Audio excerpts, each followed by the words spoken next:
ਵਾਹਿਗੁਰੂ ਜੀ ਕਾ ਖਾਲਸਾ ਵਾਹਿਗੁਰੂ ਜੀ ਕੀ ਫਤਿਹ।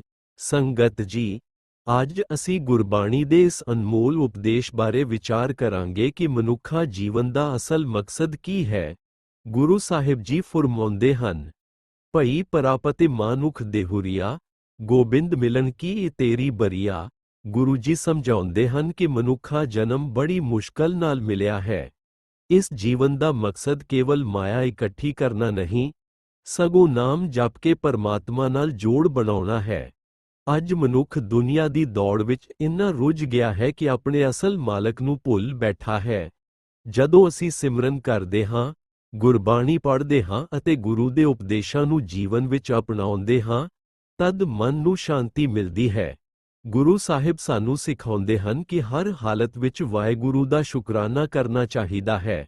ਸੁੱਖ ਹੋਵੇ ਜਾਂ ਦੁੱਖ, ਪ੍ਰਭੂ ਦੀ ਰਜ਼ਾ ਨੂੰ ਮੰਨ ਕੇ ਜੀਵਨ ਬਿਤਾਉਣਾ ਹੀ ਗੁਰਸਿੱਖ ਦੀ ਨਿਸ਼ਾਨੀ ਹੈ।